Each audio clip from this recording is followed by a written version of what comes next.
Hello everyone, this is प्रकाश। हम लोगों का ये थर्ड लेक्चर सीरीज है जो कि थर्मल फिजिक्स पर बेस्ड है। हम लोग थर्मल फिजिक्स का ये जो लेक्चर सीरीज है वो स्टार्ट किए थे। इससे पहले वाले लेक्चर में हम लोगों ने ये डिस्कस किया था कि आडियाबैटिक प्रोसेस से रिलेटेड प्रॉब्लम्स को कैसे सॉल्व किया जाए, और उसी प्रोसीडिंग्स में हम लोगों ने इस कंक्लूजन्स तक पहुंचा था कि अब से जो नया लेक्चर होगा उसमें ये बताया जाएगा कि specific heat capacity of the gas को कैसे कैलकुलेट किया जा सकता है, और डिफरेंट सिचुएशंस में specific heat capacity of the gas कैसे कैलकुलेट करते हैं वो हम लोग सीखेंगे इस क्लास में। और इस क्लास में हम लोग सबसे हमारा जो मेन टारगेट है वो स्पेसिफिक हीट कैपेसिटी को कैलकुलेट करना है। ये जो हमारा क्लास चल रहा है इसमें हमारा मेन टारगेट हम लोगों का मेन टारगेट ये है कि हम लोग how to calculate specific heat capacity of the gas. हम लोग क्या सीखेंगे इस लेक्चर में? हम लोग क्या सीखने वाले हैं कि स्पेसिफिक हीट कैपेसिटी कैसे कैलकुलेट किया जाए, स्पेसिफिक हीट कैपेसिटी कैसे कैलकुलेट किया जा सकता है। इस लेक्चर में हम लोगों का जो मेन टारगेट होगा, मेन फोकस होगा, वो हम लोग ये सीखेंगे कि specific heat capacity of the gas कैसे कैलकुलेट करें। और इस प्रॉब्लम में अलग अलग सिचुएशंस मेंटेन रहते हैं, अलग अलग क्लूज दिए हुए रहते हैं। उन क्लूज को आइडेंटिफाई करना रहता है, उन कंडीशंस को पहचानना रहता है कि क्या कंडीशन क्वेश्चन में दिया हुआ है, और उन कंडीशंस को आइडेंटिफाई करके हम लोग उस पार्टिकुलर प्रॉब्लम को सॉल्व कर सकते हैं। तो सबसे पहले हम लोग ये जानेंगे कि what is actually specific heat capacity of the gas. किसी भी गैस का स्पेसिफिक हीट कैपेसिटी क्या होता है? स्पेसिफिक हीट कैपेसिटी जो होता है, सबसे पहले जानते हैं what is actually heat capacity. Heat capacity क्या होता है? What is heat capacity? Heat capacity क्या होता है किसी भी गैस का? किसी भी गैस का हीट कैपेसिटी होता है कि कितना अमाउंट ऑफ हीट किसी भी गैस को दिया जाए सो दैट उस गैस का टेम्परेचर 1 डिग्री सी और 1 केल्विन राइज हो जाए। That is actually heat capacity. हम लोग थर्मोडायनामिक्स को समझने के लिए, यदि हम लोगों का जो लेक्चर चल रहा है वो मेनली थर्मोडायनामिक्स पर बेस्ड है, तो सबसे बेस्ट वे होता है थर्मोडायनामिक्स को समझने के लिए कि हम हर केस में, ईच केस में एक कंटेनर लें, और उस कंटेनर में जो गैस, उस कंटेनर में एक gas filled with a container. हम लोगों को जो लेना है वो गैस जो एक कंटेनर लेना है जो कि एक गैस से फिल्ड हो। ओके, और जो इसको एक सिस्टम की तरह बिहेव करना है, ये एक सिस्टम की तरह बिहेव करेगा,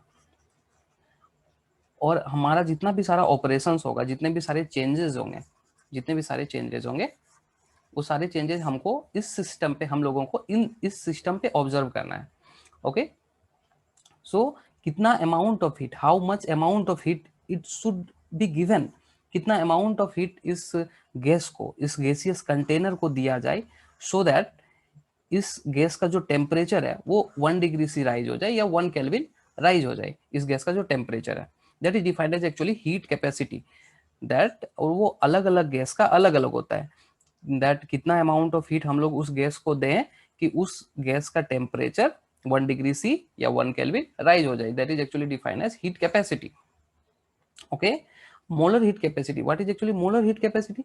जब हम लोग 1 मोल ऑफ द गैस को टारगेट करें, 1 मोल ऑफ द गैस को टारगेट करें,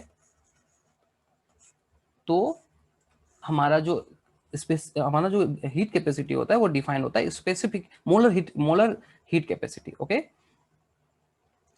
देखते हैं तो हम लोग मैथमेटिक्स में कैसे डिफाइन कर सकते हैं what is actually heat capacity. Molar mathematically it is defined as C is equal to 1 divided by n dq divided by dt। So यहां से हम लोग देख सकते हैं amount of heat, this is what is actually dq is amount of heat, dq is amount of heat। amount of heat क्या चीज करने में दिया जा रहा है? amount of heat किस चीज का amount of heat, इस amount of heat को हम लोग क्या कर रहे हैं so that the gaseous temperature is raised by a temperature difference dt। ये जो dt है वो स्मॉल चेंज इन टेम्परेचर है, जो कि किसी भी गैस का यदि किसी गैस का टेम्परेचर T है और तो हम लोगों का dq amount of heat supply करने के बाद उस टेम्परेचर का, उस जो गैस का टेम्परेचर है वो राइज कर जाए T प्लस, जो उस गैस का जो फाइनल टेम्परेचर है वो हो जाए T प्लस dt। तो dt अमाउंट ऑफ हीट हम लोगों का राइज कर गया with the supplement of dq amount of heat, so that the specific heat capacity of the gas is defined as C is equal to 1, molar heat capacity is defined as C is equal to 1 by n dq by dt, okay, where n is number of, what is n, where n is number of moles, where n is number of moles of the gases, where L is number of moles of the gases। ठीक है, हम लोगों का जो main, जो इसमें formula था, जो हम लोगों को मेनली रिमेंबर रखना है, वो ये रिमेंबर रखना है कि क्या होता है स्पेसिफिक हीट कैपेसिटी का फॉर्मूला। स्पेसिफिक हीट कैपेसिटी का फॉर्मूला होता है मोलर स्पेसिफिक हीट कैपेसिटी का जो फॉर्मूला होता है, वेयर एन, यहाँ एन मेंशन है इसलिए मोलर हीट कैपेसिटी का जो फॉर्मूला होता है वो C is equal to dq divided by dt 1 by n, where dq is amount of heat supplied, where dq is amount of heat supplied to the gas, heat supplied to the gas, and what is dt, dt is equal to change in temperature of the gas, or change in temperature, that change in temperature of the gas, temperature of the gas, okay, and n is, what is n, n is equal to number of moles।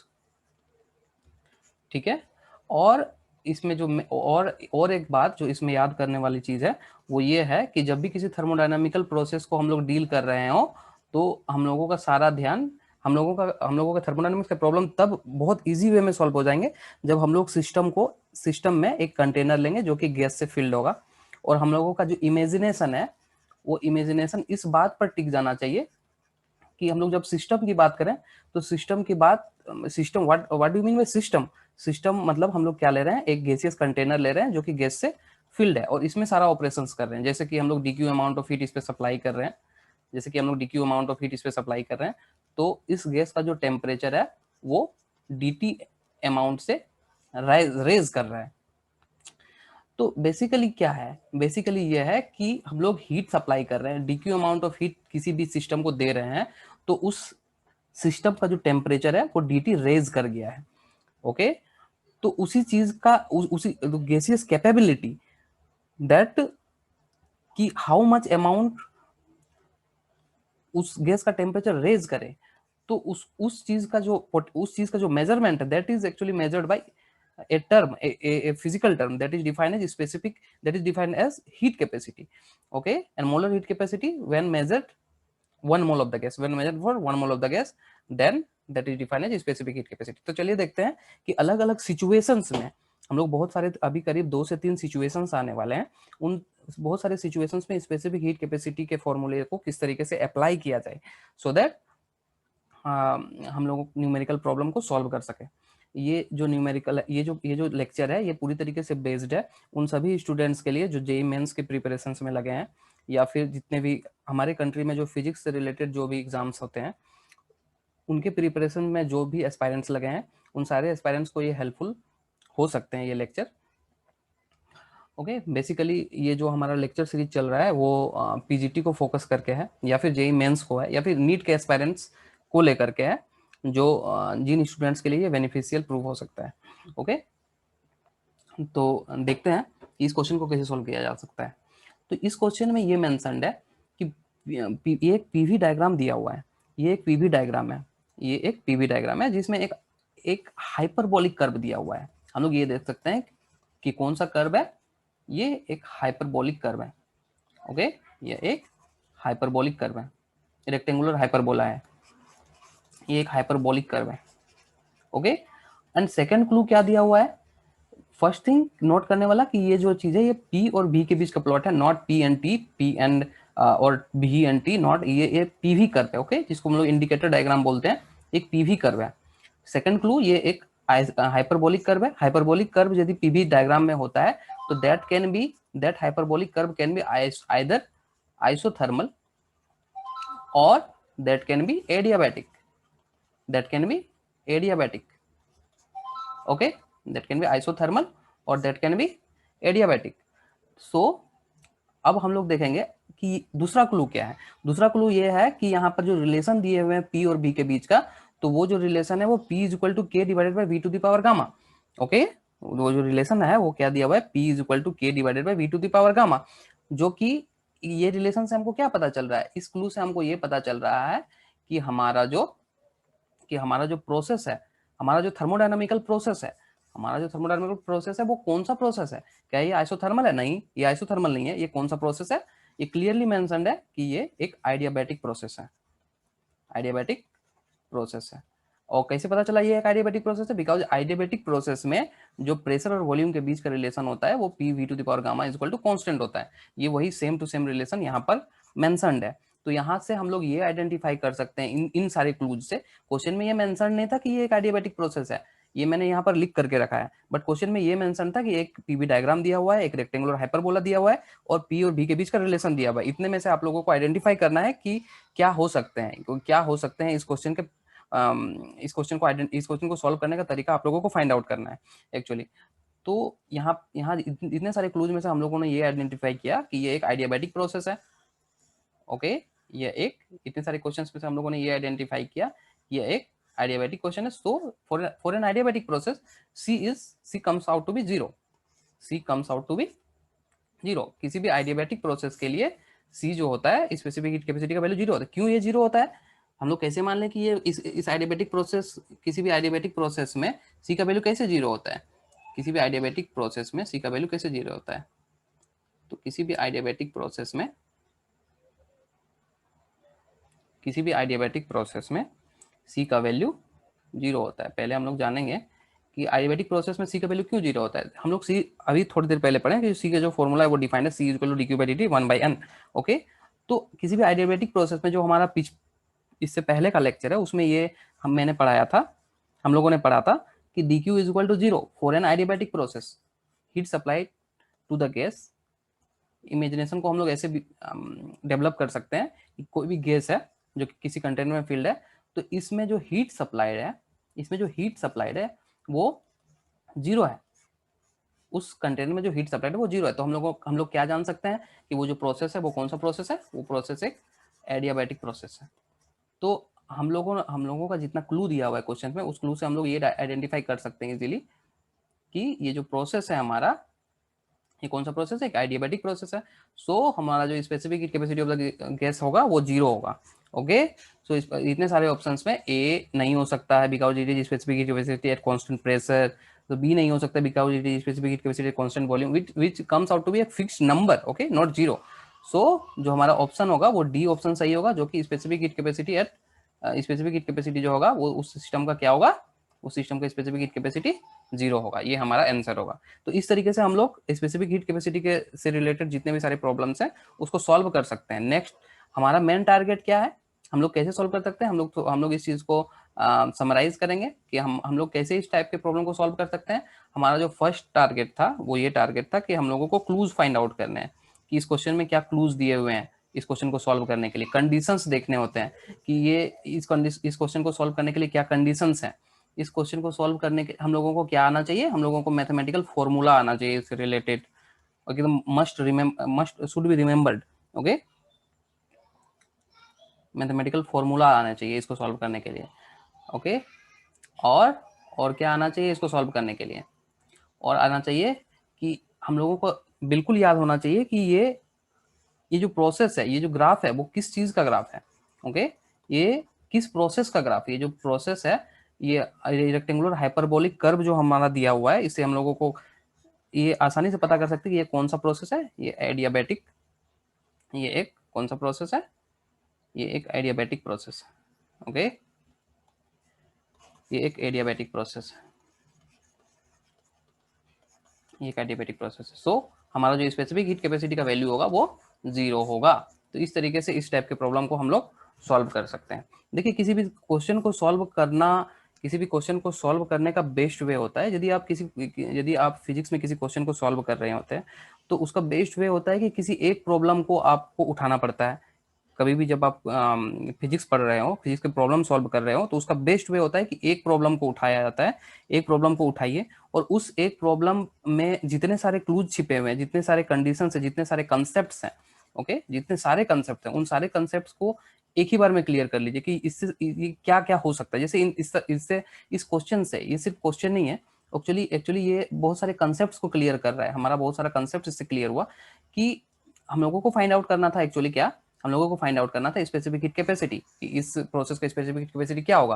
लेकिन हम लोगों ने क्या क्या सीखा, हम लोगों ने ये सीखा कि कोई भी किसी भी आइडियाबैटिक प्रोसेस का जो प्रेशर और वॉल्यूम के बीच का रिलेशन होता है वो ये होता है, क्या होता है, वो होता है पीवी, जो हम लोग लास्ट क्लास से यही चीज पढ़ रहे हैं, किसी भी एडियाबैटिक प्रोसेस में प्रेशर और वॉल्यूम के बीच का रिलेशन होता है PV to the power gamma equal to constant. Another thing हम लोगों ने क्या सीखा, अनदर थिंग हम लोगों ने ये सीखा कि ये जो एडियाबैटिक प्रोसेस होता है उसका जो कर्व होता है वो क्या होता है, रेक्टेंगुलर हाइपरबोला, वो रेक्टेंगुलर हाइपरबोला होता है। और क्या सीखा कि specific heat capacity of the gas in case of adiabatic process is zero. Why? Because heat supplied in case of adiabatic process is zero. dq is equal to zero, हम लोग जानते हैं। और क्या चीज सीखा कि किसी भी क्वेश्चन को सॉल्व करने के लिए क्या किया जाता है, हमारा जो इमेजिनेशन है वो इमेजिनेशन इस चीज पर होना चाहिए कि किसी भी कंटेनर में कोई गैस फील्ड है। हमेशा हम लोगों का आइडिया, बट हम लोगों का जो थर्मोडायनामिक्स है वो पूरा थर्मोडायनामिक्स में हमारा हमारा जो इमेजिनेशन ये इस चीज पर टिकना चाहिए कि थर्मोडायनामिक्स में जो हम लोग सिस्टम लेंगे वो कौन सा सिस्टम है।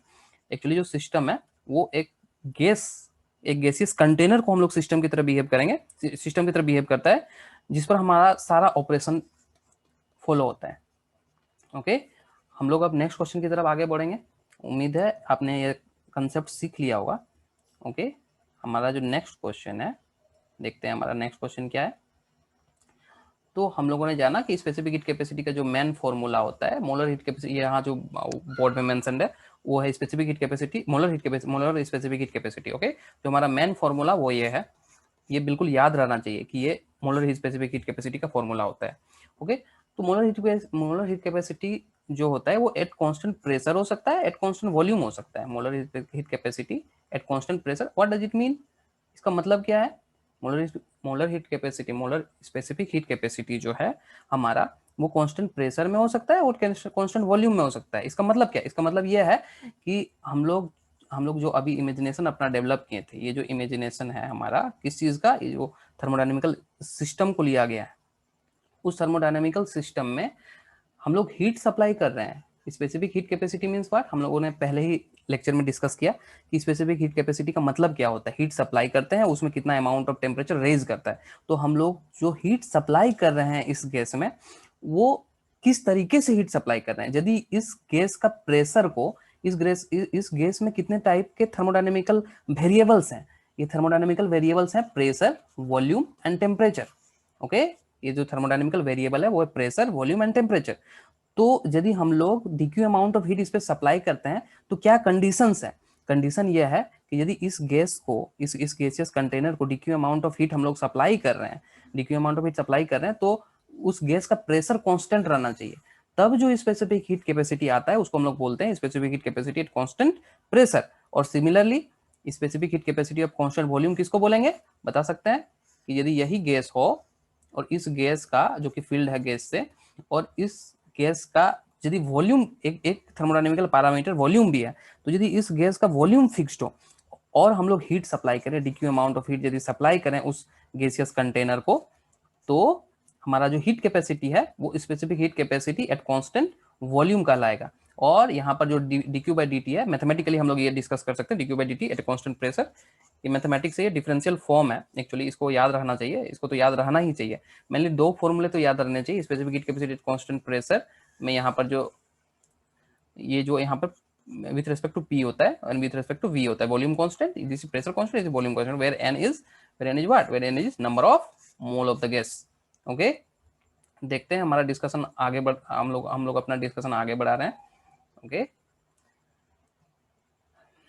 तो हमारा जो नेक्स्ट कंडीशन है, हमारा जो नेक्स्ट आज का कंडीशन है वो, ये तो हमारा जो डिस्कशन था वो प्रीवियस क्लास से रिलेटेड था। ओके, जो हम लोगों ने जान लिया है कि स्पेसिफिक हीट कैपेसिटी कैसे सॉल्व किया जाता है। अब हम हमारा जो आज का डिस्कशन है वो ये है कि हम लोगों को प्रूव करना है कि specific heat capacity of an ideal gas वो कितना होता है। वो आइडियल गैस को हम लोग को प्रूव करना है वो कितना होगा, C is equal to CB plus R/2, where R is what, where R is gas constant, where R is gas constant. Okay, and what is CB, हम लोग जान रहे हैं अभी जस्ट हम लोग डिस्कस किया what is CB। CB is defined as molar specific heat capacity at constant volume हम लोग बोल सकते हैं, that is at a constant volume, constant volume बोल सकते हैं। ओके ओके, तो और हम लोगों का कंडीशन क्या दिया हुआ है कि ये एक आइडियल गैस है। फर्स्ट कंडीशन है कि ये एक आइडियल गैस है। ओके, ये एक रियल गैस नहीं है, वैंडरवाल गैस नहीं है, एक आइडियल गैस है। तो आइडियल गैस इक्वेशन फॉलो होगा। What is ideal gas equation? PV is equal to NRT. ये सारे और भी जितने सारे वॉल्यूम और प्रेशर टेम्परेचर के बीच का रिलेशन है वो उस टाइप से फॉलो होंगे, नॉट रियल। और सेकंड कंडीशन हम लोग अभी जस्ट डिस्कस किए कि किसी भी न्यूमेरिकल प्रॉब्लम को किस तरीके से सॉल्व कर सकते हैं। और वो जो कंडीशंस था, पहला जो टेक्निक था, वो चीज क्या था कि हम लोगों को कंडीशंस आइडेंटिफाई करने होते हैं कि क्या क्या कंडीशंस दिए हुए, क्या क्या सिचुएशंस दिए हुए प्रॉब्लम में। सिचुएशंस ये दिया हुआ है कि ये एक आइडियल गैस है, इससे हम लोगों को पहचानना पड़ता है कि एक आइडियल गैस है, तो ये वेंडरवाल नहीं है, ये आइडियल गैस इक्वेशन को ओबे करेगा। सेकंड हम लोगों का कंडीशन क्या दिया हुआ है कि P is equal to K we, means pressure और वॉल्यूम के बीच का जो रिलेशन है वो P इज इक्वल टू के भी है। ओके, हम लोगों को प्रूव क्या करना है? C इज इक्वल टू सी भी plus R by two.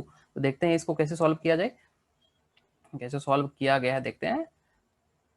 Okay, तो बेसिकली हम लोगों को जब हम पहले ओवरव्यू बता दे रहा हूँ कि ये जो सी है हम लोग को सी कैलकुलेट करना है, तो हर इच टाइम हम लोगों का जो फॉर्मूला होगा वो तो सेम रहेगा। फॉर्मूला हमारा क्या है?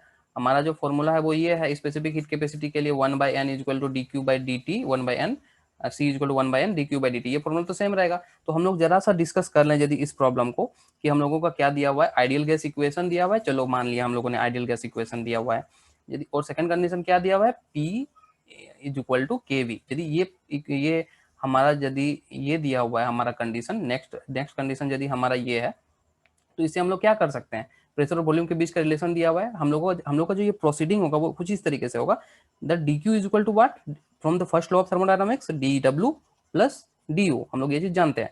डी यू का जो फॉर्मूला होता है वो मेनली क्या होता है? N C V del T, where C V is what?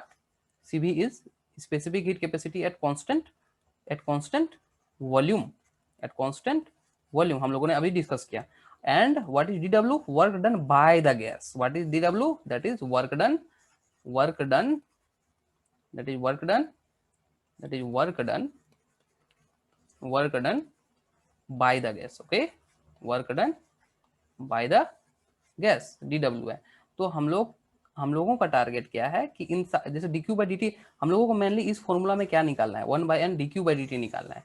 अब dq बाई dt कैसे निकलेगा? ऐसे dq बाई dt को हम लोग इस तरीके से भी लिख सकते हैं। क्या कैसे, किस तरीके से लिख सकते हैं? देखते हैं किस तरीके से लिख सकते हैं। dq बाई dt को हम लोग किस तरीके से लिख सकते हैं? हम लोगों का फर्स्ट लॉ ऑफ जो थर्मोडायनामिक्स है वो ये कहता है कि D Q is equal to D U plus D W. आप लोग वीडियो को स्टॉप करके एक एक स्टेप ध्यान से देखते रहिएगा ताकि आपको सारे मैथमेटिकल स्टेप्स ध्यान से समझ में आए। D Q is equal to D U plus D W, D U is what? N C B D T, and D U is D W is P D V. Okay, यदि इसका differential form लिखा जाए तो differential, यदि इस equation को both side हम लोग डिफरेंशिएट कर देते हैं तो इसका डिफरेंशिएशन कुछ इस तरीके से होगा, D Q by D T is equal to D U by D T plus D W by D T. हम लोग उस फर्स्ट लॉ ऑफ थर्मोडायनामिक्स का differentiation with respect to temperature कर रहे हैं, तो इस तरीके से कुछ ये इक्वेशन आएगा। Okay, so D Q by D T is equal to D U, U के जगह हम लोग ऊपर में डिस्कस किए NCB D T, D W की जगह वर्क डन क्या होगा? D W by D T हम लोग कैलकुलेट कर रहे हैं, तो वर्क डन जो हमारा लिखा गया है वो के भी स्क्वायर बाई टू प्लस सी। ये कहाँ से आया? ये इस इक्वेशन, ये इस स्टेप से आया। हम लोगों ने W कैलकुलेट किया है। ओके, हम लोगों ने W कैलकुलेट किया है आइडियल गैस इक्वेशन का यूज करके। हम लोगों का जो आइडियल गैस इक्वेशन होता है वो होता है PV इक्वल, हम लोग जो आइडियल गैस इक्वेशन होता है वो है PV equal to NRT। Okay, अब P का वैल्यू दिया हुआ है हम लोगों का KV का पुट करके, Q की जगह KV पुट किया गया into V equal to NRT। ये मैथमेटिकल स्टेप्स हैं जो बहुत अच्छी तरीके से लिखे गए हैं, आप ध्यान से इसको देखते रहिए। KV into V equal to NRT, KV square equal to NRT। Next step K। अब यदि इस इक्वेशन को बोथ साइड हम लोग टेम्परेचर के रेस्पेक्ट में डिफरेंशिएट कर दें तो K into two V into D V by D T is equal to N R D T का differentiation with respect to temperature is equal to N R. Okay, now अब क्या है? अब इसको हम लोग क्या कर सकते हैं? dv by D T is equal to the dv by D T is equal to N R divided by K, N R divided by two K V. Okay, तो ये वॉल्यूम का differentiation with respect to temperature है, volume का differentiation with respect to temperature है। अब ठीक है, volume का differentiation with respect to temperature, इस इक्वेशन का यूज हम लोग यूज करेंगे सब्स्टिट्यूट करने में। ओके, नाउ नेक्स्ट थिंग क्या है कि हम लोगों का जो वर्क डन का फॉर्मूला होता है वो dw is equal to pdv, work done is equal to integration over pdv, work done is equal to kv, p का वैल्यू हम लोगों ने प्लॉट किया है kv इंटू dv। अब इसको यदि हम लोग आगे बढ़ाएंगे, w इज इक्वल टू, इसको इंटीग्रेशन बाय, इसको इंटीग्रेट करते हैं तो एक इंटीग्रेशन कांस्टेंट आएगा। Okay, that is w is equal to kv square by 2 plus c। हम लोग क्या कैलकुलेट किए, हम लोग वर्क कैलकुलेट किए, वर्क जो कैलकुलेट किए वो कितना आया, w is equal to kv square by 2। जो हम लोग अभी अभी जो आइडियल गैस इक्वेशन है, उस आइडियल गैस इक्वेशन का यूज करके और ये जो केवी का वैल्यू पुट किए हैं हम लोग, ये क्वेश्चन में दिया हुआ है p इक्वल टू केवी, इसको पुट करके आइडियल गैस इक्वेशन में इस गिवन कंडीशन को पुट किए हैं, गिवन कंडीशन को पुट किए हैं आइडियल गैस इक्वेशन में। तो ये दो कंडीशन हम लोग अराइव किए। फर्स्ट थिंग फर्स्ट थिंग हम लोगों को DV by D T calculate किए। क्या कैलकुलेट किए, हमारा जो मैथमेटिकल स्टेप है वो क्या दे रहा है, एक डीवी बाई डी टी दे रहा है, ये दे रहा है ये equation DV by D T. Second equation हमारा क्या दे रहा है, W is equal to K V square by 2 plus C. Okay, देखते हैं आगे क्या किया जा रहा है। अब क्या है, हम लोगों का जो फर्स्ट लॉ ऑफ थर्मोडायनामिक्स है उसमें डी यू का वैल्यू क्या होता है, change of internal energy of the gas. Okay, and what is D W, work done by the gas. ठीक है, ये तो हमारा बेसिक है। अब from the first law of thermodynamics we have dq is equal to du plus dw and du is mentioned at ncv dt and dw is equal to pdv। अब बारी बारी से इनका वैल्यू जो हम लोगों ने कैलकुलेट किया है उसका वैल्यू सब्स्टिट्यूट करेंगे। तो देखते हैं कैसे सब्स्टिट्यूशन के बाद क्या रिजल्ट आता है। Specific heat capacity is defined as c is equal to 1 by n dq by dt। ये डिफाइंड है, ये हम लोग पिछले लेक्चर्स में इसके बारे में पढ़ चुके हैं, अभी भी थोड़ी देर पहले डिस्कस किया इसके बारे में। Now what is D Q by D T, हम लोगों का जो मेन टारगेट है वो D Q by D T calculate करना है, तभी यहाँ से हम लोगों का स्पेसिफिक हीट कैपेसिटी कैलकुलेट होगा। जैसे हम स्पेसिफिक हीट कैपेसिटी का फॉर्मूला क्या होता है, 1 by N D Q by D T, 1 by N यहाँ लगा देंगे और स्पेसिफिक हीट कैपेसिटी हम लोगों का आ जाएगा। That is our main target actually. तो D Q by D T is equal to D U by D T plus D W by D T. Okay, now हम क्या करेंगे, डी यू की जगह एनसीबी डी टी डाल दिया हम लोगों ने, डी बाई डी टी और डब्ल्यू की जगह जो हम लोगों ने अभी कैलकुलेट किया, ये डब्ल्यू का जो वैल्यू हम लोगों ने कैलकुलेट कर रखा है वो क्या क्या कौन सा वैल्यू है, W is equal to K V square by 2 plus C, where C is integration constant. तो हम लोगों का जो ये सब्स्टिट्यूशन है वी का वैल्यू के वी स्क्वायर बाई 2 प्लस सी, ये हम लोगों ने कैलकुलेट कर दिया। ओके, ये हम लोगों ने कैलकुलेट कर दिया। तो हम लोगों का D Q by D T का वैल्यू आ चुका है D by D T of N C B del T plus ये वैल्यू। अब इसको बारी बारी से डिफ्रेंशिएट करेंगे, देखेंगे ये जो n है ये कांस्टेंट है, ये सी बी कांस्टेंट है, ये इंटीग्रेशन साइन के बाहर जाएगा। ये जो डी टी है वो डी टी के रेस्पेक्ट में डिफ्रेंशिएशन 1 होगा, सो यहाँ से एन सी बी आ जाएगा। हम लोगों को n से भी इस इक्वेशन को पूरे को डिवाइड करना है ताकि वो हम लोगों का मोलर स्पेसिफिक हीट कैपेसिटी आ जाए। सो n से डिवाइड करने के बाद, इस इक्वेशन को n से डिवाइड करने के बाद क्या आ जाएगा हमारा, c is equal to C B plus ये जो k बाई 2 है वो कांस्टेंट है वो बाहर जाएगा, plus 2v into D V by D T, इसको डिफ्रेंशिएशन करेंगे, कांस्टेंट का differentiation D C by D T is equal to 0। ये चीज आ गया। नाउ देखते हैं हमारा अगला क्या हम लोगों ने अपना टारगेट अचीव कर लिया है। हमारा जो टारगेट है, वेट, हम लोगों का जो टारगेट है वो यहाँ से यहाँ डिफ्रेंशिएशन को थोड़ा स्टेप को क्लियर करेंगे तो क्या आएगा, k is constant, 2 is constant, now differentiation of v square, so 2 into V into D V divided by D T. अब इस D V by D T का वैल्यू तो हम लोगों को चाहिए, विदाउट दैट हम लोग D Q by D T find out नहीं कर सकते। सो हम लोगों ने ऊपर ही कैलकुलेट कर लिया है, मैं दिखा दे रहा हूँ वो कौन से स्टेप में कैलकुलेटेड है, वो इस स्टेप में कैलकुलेटेड है एक्चुअली।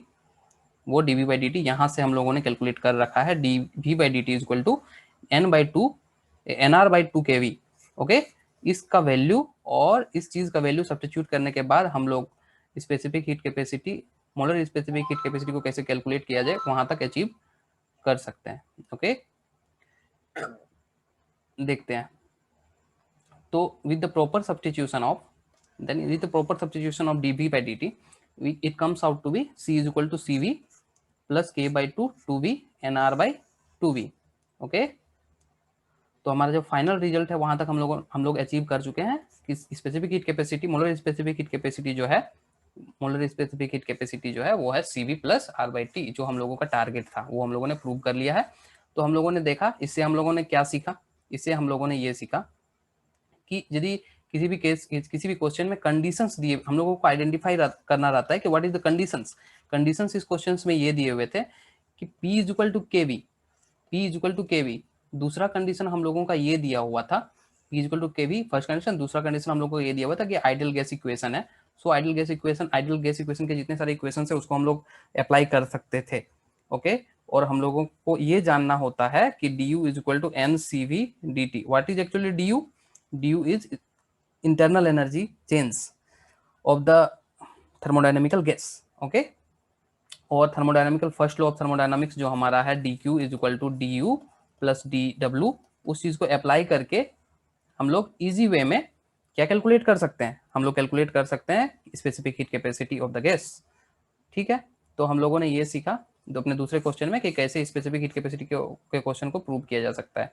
हमारा नेक्स्ट क्वेश्चन है, बहुत छोटा सा क्वेश्चन है, बट ये क्वेश्चन आपको बहुत अच्छा लगेगा। ये क्वेश्चन को यदि आपका कंसेप्ट क्लियर हो रहा है स्पेसिफिक हीट कैपेसिटी पर, तो ये क्वेश्चन आने वाले 2-3 क्वेश्चन आपको बहुत अच्छा फील होगा। ओके, क्वेश्चन में हमारा जो कंडीशन है, हमारा जो टारगेट होना चाहिए वो किस चीज को आइडेंटिफाई करने में होना चाहिए कि क्वेश्चन से हमको कंडीशंस आइडेंटिफाई करने हैं। ओके, क्लूज दिए हुए रहते हैं, उनको आइडेंटिफाई करना है, सिचुएशंस दिए हुए हैं, डिफरेंट सिचुएशंस, उन डिफरेंट सिचुएशंस को आइडेंटिफाई करके हम लोग specific heat capacity of the gas या फिर किसी भी न्यूमेरिकल को सॉल्व करेंगे। ओके, सो इसमें क्या कंडीशंस दिए हुए हैं, कंडीशन यहाँ दिए हुए प्रेशर और वॉल्यूम के बीच का रिलेशन दिया हुआ है, P is equal to A into V to the power B, ये प्रेशर और वॉल्यूम के बीच का रिलेशन दिया हुआ है। दूसरा कंडीशन क्या दिया हुआ है, आइडियल गैस इक्वेशन है। तीसरा कंडीशन क्या दिया हुआ है, तीसरा कंडीशन नहीं, ये एक ऐसा गैस है जिसका CP/CV का वैल्यू गामा जो है वो दिया हुआ है, it is given actually, means answer can be in terms of gamma. हम लोग अभी तो नहीं जानते कि ये किस टर्म में होगा, बट एक क्लू दिया हुआ है एक। तो हम लोगों का जो मेन क्वेश्चन है वो ये है कि specific heat capacity of the gas 0 होगा, तो इस बी का वैल्यू क्या होगा? क्या आप लोगों ने क्वेश्चन समझ लिया है कि for what value of B का वैल्यू क्या होगा, so that specific heat capacity of the gas कितना हो जाएगा, ऑफ दिस आइडियल गैस, वो कितना हो जाएगा, 0 हो जाएगा। तो what is the value of B, हम लोगों को ये कैलकुलेट करना है। ओके, तो सबसे पहले ये जो क्वेश्चन दिया हुआ है इसमें एक क्लू छिपा हुआ है, इसमें एक क्लू छिपा हुआ है। आप लोग यदि इस क्वेश्चन को ध्यान से देखिएगा तो इसमें ये क्लू छिपा हुआ है कि specific heat capacity of the gas 0 दिया हुआ है। अब हम लोग जानते हैं कि specific heat capacity of the gas 0 किस प्रोसेस में होता है, हम लोगों ने जस्ट अभी जाना वो प्रोसेस कौन सा है। वो प्रोसेस ऊपर में हम लोग ऊपर के डिस्कशंस में ये चीज जान चुके हैं, डिस्कस कर चुके हैं। Specific heat capacity of the gas 0 होता है किस प्रोसेस में, द प्रोसेस इज आइडियाबैटिक। ओके, अब यदि कोई प्रोसेस आइडियाबैटिक प्रोसेस है, हम लोग को अगला जो क्लू दिया हुआ है वो क्या दिया हुआ है, P is equal to A V to the power B। हम लोग इस तरीके से भी लिख सकते हैं, नेक्स्ट स्टेप में हमारा P V to the power minus B is equal to A। Okay, where A is a constant. Okay, A क्या है, A कांस्टेंट है, P pressure of the gas है, इट इज प्रेशर। ओके, और V क्या है, V is the volume of the gas, और B is a constant also, B भी एक कांस्टेंट है। A और B हो सकता है कि डिफरेंट हो या सेम हो, ये क्वेश्चन में मेंशन्ड नहीं है, बट दोनों कांस्टेंट है। तो हमारा ये जो इस स्टेप के बाद का जो ये स्टेप है P V to the power minus B equal to A, इसको हम लोग ऐसे भी लिख सकते हैं P V to the power minus gamma is equal to A। Okay, P V to नहीं, हम लोगों का जो टारगेट है ये लिखा हुआ, इस इक्वेशन के बाद हम लोग क्या कर सकते हैं, हम लोग ये चीज आइडेंटिफाई कर चुके हैं, हम लोगों ने ये चीज आइडेंटिफाई कर लिया है कि P V to the power gamma is equal to constant, ये एडियाबैटिक प्रोसेस का एक इक्वेशन होता है प्रेशर और वॉल्यूम के बीच का। ओके, सिंस हम लोग ये चीज आइडेंटिफाई कर चुके हैं कि ये प्रोसेस आइडियाबैटिक है। कैसे पता चला आइडियाबैटिक प्रोसेस है, because C is given to be 0, ये सी का वैल्यू गिवन है 0, इसलिए हम लोगों का जो प्रोसेस है वो आइडियाबैटिक प्रोसेस है। अब यदि आइडियाबैटिक प्रोसेस है, यदि ये आइडियाबैटिक प्रोसेस है तो गामा का वैल्यू कितना है, गामा का वैल्यू माइनस बी है। यहाँ पर ये कहने की कोशिश की गई है कि गामा का वैल्यू कितना है, गामा का वैल्यू माइनस बी है। ये जो फॉर्म है, ये जो हमारा प्रेशर और वॉल्यूम के बीच का फॉर्म होता है आइडियाबैटिक प्रोसेस में, वो कितना होता है, P V to the power gamma is equal to constant. So हम लोग यदि कंपेयर करते हैं इन दोनों इक्वेशन तो gamma comes out to be minus B, gamma comes out to be minus B, so B is equal to minus gamma, so B comes out to be minus gamma. Okay, यहाँ पर यहाँ का जो equation है, ये जो equation है वो P V to the power gamma is equal to A होता है बेसिकली। हम लोग कंपेयर कर रहे हैं यहाँ पर, तो B is equal to minus gamma, तो हम लोग के B is equal to minus gamma यदि हम लोगों का होता है, हम लोग यहाँ देख सकते हैं, हम लोग इस इक्वेशन में देख सकते हैं कि कैसे यदि इस इक्वेशन में भी का वैल्यू माइनस गामा आ जाए, यदि इसका वैल्यू भी का वैल्यू माइनस गामा आ जाए, तो ये कौन सा इक्वेशन बन जाएगा, ये इक्वेशन बन जाएगा P V to the power gamma is equal to constant. ये कौन सा इक्वेशन बन जाएगा, P V to the power gamma is equal to constant. वो किस प्रोसेस से रिलेटेड इक्वेशन है, ये एडियाबैटिक प्रोसेस से रिलेटेड इक्वेशन है। ओके, हम लोगों का डिस्कशन आगे बढ़ा रहे हैं, तो इस तरीके से हम लोग स्पेसिफिक हीट कैपेसिटी से रिलेटेड प्रॉब्लम को सॉल्व कर सकते हैं। हम लोगों का जो आगे का डिस्कशन है वो ये है कि ये गिवन कंडीशन दिया हुआ है। क्या कंडीशन दिया हुआ है, ये प्रेशर और टेम्परेचर के बीच का कर्व है, जिसमें जो कर्व है वो कुछ इस तरीके से, जो टेम्परेचर एक्सिस से वर्टिकल है। ओके, टेम्परेचर एक्सिस के परपेंडिकुलर है ये कर्व, और प्रेशर कंटिन्यूअसली इंक्रीज कर रहा है, ये प्रेशर इंक्रीज कर रहा है। ओके, प्रेशर इंक्रीज कर रहा है। और दूसरा कंडीशन, दूसरा क्लू क्या दिया हुआ है, this is an ideal gas, ये आइडियल गैस है। तो इस सिचुएशन का, इस ग्राफ का specific heat capacity, molar specific heat capacity क्या होगा, वो हम लोगों को आइडेंटिफाई करना है। अब देखिए यहाँ पर एक कंडीशन दिया हुआ है, फिर से हम लोगों का किसी भी न्यूमेरिकल को सॉल्व करने का तरीका होता है, यहाँ एक कंडीशन दिया हुआ है, इस कंडीशन को आइडेंटिफाई करना है कि what is the condition. Condition ये है, इस कंडीशन को फर्स्ट क्या करना है, डिकोड करना है कि what is the condition. Condition हमारा ये है कि प्रेशर और टेम्परेचर के बीच का जो कर्व है वो एक ऐसा कर्व है जो टेम्परेचर एक्सिस के परपेंडिकुलर है और प्रेशर कंटिन्यूअसली इंक्रीज कर रहा है। यदि मैं आपसे ये पूछूं कि ये कौन सा कंडीशन है, यदि ये आइडियल गैस इक्वेशन यूज हो रहा है, तो ये कौन सा प्रोसेस है, तो हमारा डेफिनेटली हमारा आंसर कौन सा प्रोसेस होगा, ये एक आइसोथर्मल प्रोसेस है, नॉट आइसोबैरिक, ये एक आइसोथर्मल प्रोसेस है।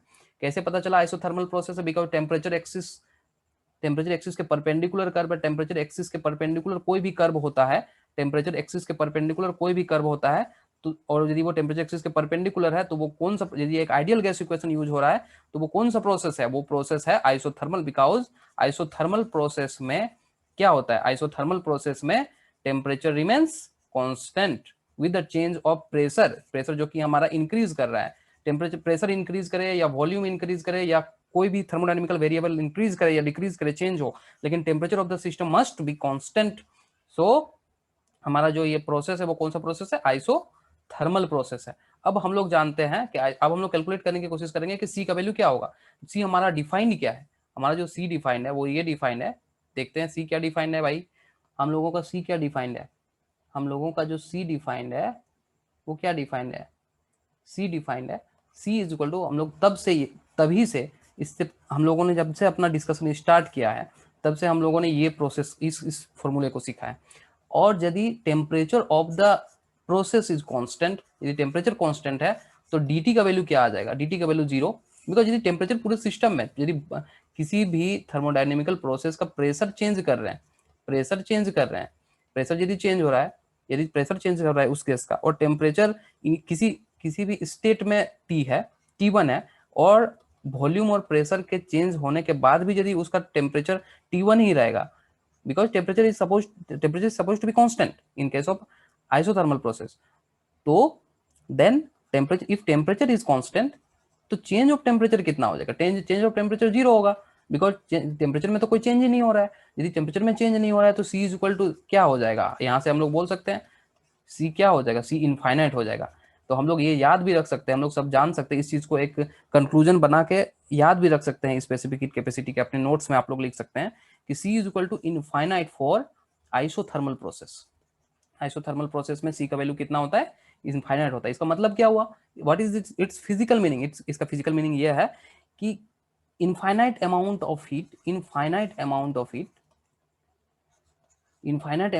Heat is required to raise the temperature of the gas by 1 degree C. बहुत ज्यादा अमाउंट ऑफ हीट, इसका मतलब ये हो गया कि बहुत हाई अमाउंट ऑफ हीट देना पड़ेगा, या फिर nearly infinite amount of heat देना होगा, तभी उस गैस का जो टेम्परेचर होगा वो रेज करेगा 1 degree C. Okay, so specific heat capacity of the process of the question is infinite, इसका जो आंसर होगा वो इनफाइनाइट होगा, क्योंकि जो प्रोसेस है हमारा वो कौन सा प्रोसेस है, वो प्रोसेस आइसोथर्मल है। आप लोगों ने देख लिया कि कैसे किस तरीके से हम लोग कंडीशंस को आइडेंटिफाई करते हैं, कैसे कंडीशंस को डिकोड करते हैं, कैसे क्लू को आइडेंटिफाई करते हैं, और किस तरीके से फॉर्मूले का अप्लाई करके उस क्वेश्चन को सॉल्व किया जाता है। उसमें हम लोग इस लेक्चर के माध्यम से हम लोग सॉल्व कर सकते हैं। नेक्स्ट क्वेश्चन जो हमारा है वो थर्मोडायनामिक्स पर ही बेस्ड, ये स्पेसिफिक हीट कैपेसिटी पर ही बेस्ड है। और हमारा बहुत सुंदर सा क्वेश्चन है, बहुत कंसेप्चुअल क्वेश्चन है। ये जो हमारा आज का सारा डिस्कशन, थोड़ा वीडियो लंबा तो जरूर हो गया, बट जो है हमारा जो आज का डिस्कशन है वो पूरा फुल्ली कंसेप्चुअल वीडियो है। इस वीडियो के हेल्प से हम लोग ये आसानी से सीख सकते हैं। और आई थिंक यदि आप लोगों ने वीडियो को बहुत ध्यान से देखा होगा, ऑब्जर्व किया होगा, तो आप लोगों ने specific heat capacity of the gas को कैलकुलेट करने का तरीका अभी तक सीख लिया होगा। ओके, देखते हैं हमारा ये नेक्स्ट जो क्वेश्चन है। आप लोग कोशिश करते रहिए, आप लोग न्यूमेरिकल्स को सॉल्व करने में आप भी माहिर हो जाइएगा। Okay, we all are learners, हम लोग सभी लर्न कर रहे हैं कि कैसे कैलकुलेट किया जा सकता है। मैं भी उस दौड़ में हूँ कि किस तरीके से न्यूमेरिकल प्रॉब्लम को सॉल्व किया जा सकता है, कैसे उन सारे क्वेश्चंस को अटेम्प्ट किया जाता है। ओके, तो ये एक स्मॉल इनिशिएटिव है, ये जो मेरा ये यूट्यूब चैनल है वो एक स्मॉल इनिशिएटिव है। इस इनिशिएटिव से मेरा ये प्रयास रहता है कि जो एस्पायरेंट्स लगे हुए हैं अभी पीजीटी के प्रिपरेशंस में और टीजीटी के प्रिपरेशन में, ओके, या फिर जो भी एस्पायरेंट्स है वो नीट के प्रिपरेशन में लगे हुए हैं, या फिर जो जेई के प्रिपरेशन में लगे हुए हैं, उन सभी स्टूडेंट्स के लाइफ में थोड़ा स्मॉल कंट्रीब्यूशन, मेरा ये विजन है कि उन सभी स्टूडेंट्स के लाइफ में एक थोड़ा सा एक कंट्रीब्यूशन मैं दे सकूं, और उन सभी स्टूडेंट्स के लाइफ को थोड़ा लाइट दिखा सकूं। ओके, सो हम लोग अपने डिस्कशंस को आगे बढ़ाते हैं। हमारा जो ये नेक्स्ट क्वेश्चन है, वो नेक्स्ट क्लू हमारा ये दिया हुआ है कि एक पीवी डायग्राम दिया हुआ है, ये एक इंडिकेटर डायग्राम है, और इस इंडिकेटर डायग्राम में ये जो हमारा ये दो कर्व दिए हुए हैं, ये जो ऑरेंज वाला प्लॉट है, ऑरेंज वाला कर्व है, और एक व्हाइट वाला कर्व है, ये curve A, this is curve B. अब क्या है, इस डिस्कशन में हम लोग क्या सीखते हैं, देख रहे हैं कि इस डिस्कशन में क्या सीखेंगे। हमारा जो ये क्वेश्चन है उसमें दिया हुआ है कि it is possible that C is equal to infinite. हमारा पहले ही क्वेश्चन में मेंशन है, कंडीशंस को आइडेंटिफाई करेंगे। हम लोग क्या सीखेंगे, कंडीशंस को आइडेंटिफाई करना सीखेंगे। C is equal to, this is a clue, C is equal to infinite, C is equal to infinite given है। यदि C is equal to infinite given है तो हमारा माइंड ये चीज को अभी तक एब्जॉर्ब कर लेना चाहिए कि ये जो प्रोसेस है वो कौन सा प्रोसेस है, ये प्रोसेस आइसोथर्मल प्रोसेस है। आज का डिस्कशन, ये जो इससे पहले वाला डिस्कशन है, उससे पूरी तरीके से आप जान सकते हैं कि ये जो हमारा प्रोसेस है वो कौन सा प्रोसेस है, आइसोथर्मल प्रोसेस है। ओके, तो आइसोथर्मल प्रोसेस है, तो ये आइसोथर्मल प्रोसेस, अब देखिए, अब इसमें क्या है, अनदर डिकोड हम लोगों को क्या करना है, कोई भी पीवी डायग्राम, आप मेरे लेक्चर को ध्यान से, मेरे वर्ड्स पर सारा फोकस होना चाहिए।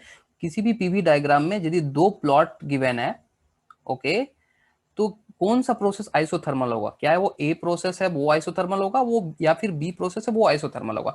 बिकॉज यदि कोई भी पीवी प्लॉट दिया हुआ है, कोई भी पीवी प्लॉट है, तो उस पीवी प्लॉट में जो कर्व होता है वो कर्व रेक्टेंगुलर हाइपरबोला नेचर का होता है, रेक्टेंगुलर हाइपरबोला नेचर का होता है, रेक्टेंगुलर हाइपरबोलिक नेचर का होता है। तो यदि ये रेक्टेंगुलर हाइपरबोलिक नेचर का है दोनों कर्व, तो कौन सा कर्व, तो रेक्टेंगुलर हाइपरबोला का जो कंडीशंस है वो आइडियाबैटिक के केस में भी हो सकता है, और ये आइसोथर्मल के भी केस में हो सकता है। तो हम लोग कैसे आइडेंटिफाई करेंगे कि कौन सा प्रोसेस जो है, किस प्रोसेस में सी का वैल्यू इन्फिनिटी होगा।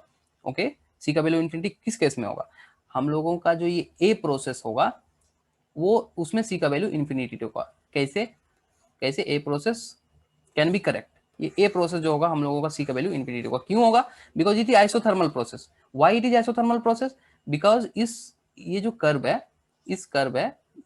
इसके बारे में डिस्कशन हम लोग और भी अच्छे तरीके से नेक्स्ट क्लास में करेंगे, बिकॉज अभी शायद वीडियो लंबा जा रहा है। इस कर्व का जो स्लोप है एंड इस कर्व का जो स्लोप है, दोनों ही कर्व में ये हमारा जो ए वाला कर्व है, this is less steeper. Okay, हमारा जो ये है, ये जो ज्यादा खड़ा है, ये कौन सा कर्व ज्यादा खड़ा है, किस कर्व का स्लोप ज्यादा खड़ा है, हम लोग ये इस लैंग्वेज का यूज कर रहा हूँ, बट इससे कंसेप्ट्स बहुत ज्यादा क्लियर होंगे कि कौन सा कर्व का जो प्लॉट है, कौन सा कर्व का जो स्लोप है वो बहुत ज्यादा स्टीपर है, वो आइसोथर्मल जो कर्व है, वो जो आइसो आइडियाबैटिक जो कर्व है, बी वाला जो कर्व है वो आइडियाबैटिक है। आइडियाबैटिक वाले का कर्व का जो स्लोप है वो ज्यादा स्टीपर है एज कंपेयर टू आइसोथर्मल वाला कर्व के स्लोप से। ओके, देखिए ये जो ए वाला कर्व है उसका जो स्लोप है वो इस तरीके से इंक्लाइंड है, वो बहुत ज्यादा सोया हुआ है, इस तरीके से बोल सकते हैं, वो बहुत ज्यादा सोया हुआ है, और ये बहुत ज्यादा खड़ा है इस पॉइंट पर यदि हम लोग स्लोप प्लॉट करें। ओके, सो हम लोग ये आइडेंटिफाई कर सकते हैं कि ये जो बी वाला प्रोसेस है वो कौन सा प्रोसेस है, वो एडियाबैटिक प्रोसेस है, बिकॉज इसका स्लोप ज्यादा स्टीपर है, और ये जो प्रोसेस है वो कौन सा प्रोसेस है, वो आइसोथर्मल प्रोसेस है, वो आइसोथर्मल प्रोसेस है। सो आइसोथर्मल प्रोसेस, तो ए वाला प्रोसेस हम लोग अभी ऊपर डिस्कस किए, ए वाले प्रोसेस का जो स्पेसिफिक हीट कैपेसिटी होगा वो कितना होगा, वो स्पेसिफिक हीट कैपेसिटी इनफाइनाइट होगा। ओके, हम लोगों का जो डिस्कशन है वो इंड की तरफ जा रहा है। इस क्वेश्चन को हम लोग नेक्स्ट क्लास में भी पढ़ेंगे कि ग्राफिकल प्रॉब्लम्स को कैसे सॉल्व किया जाए। हम ये समझ सकते हैं कि ये जो ग्राफ से रिलेटेड प्रॉब्लम है इसमें आप लोगों को दिक्कत आ सकती है, बिकॉज आप लोग अभी ग्राफ के केस में न्यू है। ओके, सो इससे रिलेटेड डिस्कशन मैं अपना एक लेक्चर अपलोड करूंगा। अपने आने वाले अपलोडिंग जितने भी सारे लेक्चर्स होंगे, या फिर एक वीडियो जो होगा वो स्पेशली हम लोगों का जो अपलोड होगा वो ग्राफ्स पर बेस्ड होगा। ओके, उस लेक्चर्स में हम लोग ये चीज क्लियर कर देंगे कि पीवी प्लॉट या फिर पी टी प्लॉट या फिर वी टी प्लॉट किस तरीके से हम लोग ड्रॉ करते हैं और उसका मतलब क्या होता है, what is the meaning of that plot, what is मतलब क्या मीनिंग हो सकता है उन सारे प्लॉट्स का। वो हम लोगों का एक लेक्चर अपलोड होगा ग्राफ से रिलेटेड, उसमें सारे क्लूज का और इसमें सारे जितने कंफ्यूजन है वो दूर हो जाएंगे। फिलहाल हम लोगों का जो मेन ऑब्जेक्टिव है, वो हमारा ऑब्जेक्टिव ये है कि हम लोग कैसे कैलकुलेट करें specific heat capacity. Our next question is that, हमारा वीडियो बहुत ज़्यादा लंबा हो रहा है इसलिए हमारा डिस्कशन यहाँ पर रुकेगा। सो एक छोटा सा क्वेश्चन ये है कि यूनिवर्सल कांस्टेंट क्या होगा, व्हाट इज यूनिवर्सल कांस्टेंट, क्या CP by CV universal constant है, CP divided by CV universal constant है, CP minus CV universal constant है, और CP plus CV universal constant है, where CP is specific heat capacity at constant pressure and CV is specific heat capacity at constant volume. इस question को कैसे solve किया जाए, आप लोग इस क्वेश्चन को इजी वे में सॉल्व कर सकते हैं। वैसे this is CP by CV, this is CP into CV, this is CP minus CV and this is CV plus CV। इसका जो करेक्ट आंसर होगा वो ये होगा दैट जो यूनिवर्सल गैस कांस्टेंट है हम लोगों का CP minus CV is equal to R, CP minus CV is equal to R, where R is gas constant. इसको हम लोग यूनिवर्सल गैस कांस्टेंट भी कहते हैं। तो हमारा जो आंसर होगा वो C होगा। हम लोग किस आंसर पर टिक करेंगे, C आंसर को टिक करेंगे। अब आप लोग पूछिएगा कि ये C ऑप्शन क्यों हुआ, ये ऑप्शन क्यों नहीं हुआ। ये CP बाई CV हम लोगों का क्या होता है, यदि आप लोगों ने इस चैप्टर को बहुत अच्छे तरीके से पढ़ा है तो CP by CV is equal to gamma होता है, where gamma is what, where gamma is equal to 1 plus 2 by F, जो कि F है क्या, ये डिग्री ऑफ फ्रीडम है। ये डिग्री ऑफ फ्रीडम पर डिपेंड करता है, जो कि अलग अलग गैस के लिए अलग अलग डिग्री ऑफ फ्रीडम होगा, और अलग अलग डिग्री ऑफ फ्रीडम के लिए अलग अलग वैल्यू ऑफ गामा होगा।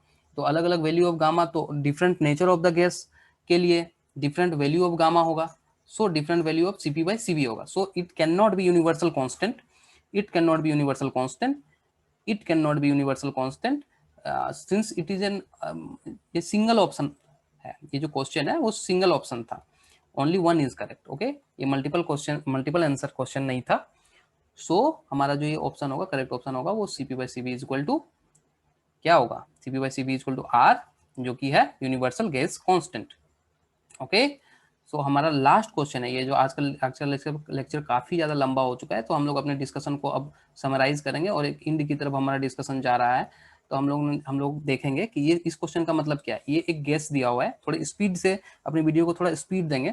Okay, this is ideal gas equation, ये एक आइडियल गैस है। ओके, इसमें मीन्स इसमें आइडियल गैस इक्वेशन फॉलो होगा। अब दो प्रोसेस लिए गए हैं, एक प्रोसेस है ए और दूसरा प्रोसेस है बी। जो ए वाला प्रोसेस है उसमें वर्क डन है WA एंड जो बी वाला प्रोसेस उसमें वर्क डन है WB। और क्वेश्चन में ये मेंशन्ड है, कंडीशन ये दिया हुआ है कि जो WA है वो ट्वाइस है WB का, मतलब दूसरे बी वाले में जो प्रोसेस है उसका जो वर्क डन है उसका डबल करेंगे तो पहले वाले प्रोसेस का वर्क डन आएगा। और ये दिया हुआ है कि ए वाला प्रोसेस हो या बी वाला प्रोसेस हो, दोनों ही प्रोसेस में टेम्परेचर का जो डिफरेंस है, टेम्परेचर का जो चेंज है वो सेम है, तो स्पेसिफिक हीट कैपेसिटी क्या होगा। हम लोग इस क्वेश्चन को थोड़ा तेजी से सॉल्व करेंगे बिकॉज हमारा जो समय है वो इंड की ओर जा रहा है। हम लोग नेक्स्ट लेक्चर में इसको बहुत अच्छे तरीके से फिर से समराइज करेंगे। यदि किसी को दिक्कत होगा तो वो कमेंट सेक्शन में इन अपने क्वेरीज को पूछ सकते हैं। Okay, then what is specific heat capacity? It is defined as C is equal to dq by dt 1 by n from the above discussion। हम लोगों ने ये जान चुका है। अब फर्स्ट लॉ ऑफ थर्मोडायनामिक्स हम लोगों का ये बताता है कि dq is equal to du plus dw। Okay, अब क्या है, अब du is same in both of the cases. ये यदि हमारा ये जो केस है वो ये जो हमारा गैस है वो ए प्रोसेस से होकर के गुजरे या फिर बी प्रोसेस से होकर के गुजरे, दोनों में टेम्परेचर का रेज या फिर टेम्परेचर का जो चेंज है वो सेम है। सो हमारा चेंज ऑफ इंटरनल एनर्जी जो होगा वो change of internal energy same होगा। यदि हमारा change of internal energy same होगा, जो हमारा फर्स्ट लॉ ऑफ थर्मोडायनामिक्स में यदि हम लोग इस चीज को अप्लाई करेंगे, इस कंसेप्ट को अप्लाई करेंगे, तो हम लोग ये चीज को देखेंगे कि डी क्यू किस पर डिपेंड कर रहा है। वो डी क्यू जो है वो डी डब्ल्यू पर डिपेंड कर रहा है, और यदि वो डी डब्ल्यू पर डिपेंड कर रहा है तो स्पेसिफिक हीट कैपेसिटी डायरेक्टली किस पर डिपेंड कर रहा है, वो डी डब्ल्यू पर डिपेंड कर रहा है। ओके, अब जो डब्ल्यू ए है वो ट्वाइस है डब्ल्यू बी का। ओके, सो हमारा जो डब्ल्यू ए होगा उसमें ज्यादा स्पेसिफिक हीट कैपेसिटी होगा as compare to second process. Okay, so हमारा जो ऑप्शन होगा वो सी वाला ऑप्शन करेक्ट होगा, C A is greater than C B. Why? क्योंकि ए वाला का वर्क डन जो है यहाँ से हम लोग देख सकते हैं कि ए वाले का जो वर्क डन है वो बी वाले का वर्क डन का डबल है। सो हमारा स्पेसिफिक हीट कैपेसिटी भी उस रेशियो में इंक्रीज कर जाएगा। So C A is greater than C B, this is the correct option. So इस तरीके से हम लोगों ने ये सीखा कि कैसे हम लोग specific heat capacity of the gas calculate कर सकते हैं डिफरेंट कंडीशंस को आइडेंटिफाई करके। किस तरीके से हम लोग स्पेसिफिक हीट कैपेसिटी के प्रॉब्लम को सॉल्व कर सकते हैं। ओके, ये जो मेरे सारे वीडियो जो अभी मैं अपलोड कर रहा हूँ ये उन सारे स्टूडेंट्स के लिए बेनिफिशियल हो सकता है जो ग्रामीण इलाके में रहते हैं और वो जानकारी के अभाव के कारण अपनी ज़िंदगी में आगे नहीं बढ़ पाते हैं। ये मेरे सारे वीडियोज़ उन सारे स्टूडेंट्स को डेडिकेटेड है, या उन सारे स्टूडेंट्स के लिए ये बहुत सारे बेनिफिट, बहुत अच्छा बेनिफिट वो ले सकते हैं इन सारे वीडियो से जो जानकारी के अभाव से अपनी ज़िंदगी में आगे नहीं बढ़ सकते हैं। सो मेरा एक स्मॉल सा कंट्रीब्यूशन है। आप लोग मेरे चैनल को जरूर लाइक कीजिए, शेयर कीजिए एंड सब्सक्राइब कीजिए। So thank you. मेरे आने वाले लेक्चर्स में मैं इस तरीके से बहुत सारे लेक्चर्स अभी अपलोड करने वाला हूँ, जो कि मेनली अभी जो हमारा लेक्चर सीरीज चल रहा है वो थर्मोडायनामिक्स पर बेस्ड है, और थर्मोडायनामिक्स से रिलेटेड जितने भी सारे टॉपिक्स हैं उन पर न्यूमेरिकल्स अपलोड करूंगा एंड उन सारे कंसेप्ट्स को क्लियर करूंगा। इस थर्मोडायनामिक्स से रिलेटेड जितने भी सारे क्वेरीज हैं, जितने भी सारे टॉपिक्स हैं, उन सारे टॉपिक्स को डिस्कस करूंगा, साथ में न्यूमेरिकल्स को डिस्कस करूंगा, और जितने भी इससे रिलेटेड कंसेप्ट्स हैं, इस थर्मल फिजिक्स, ये जो थर्मोडायनामिक्स का हमारा लेक्चर सीरीज चल रहा है उसमें जितने सारे कंसेप्ट्स हैं, जितने भी कन्फ्यूजन है, उन सारी चीज़ों को डिस्कस करूंगा, ताकि हमारा जो थर्मोडायनामिक्स से रिलेटेड किसी भी तरीके का कोई क्वेरी नहीं रहे। Okay, so thank you.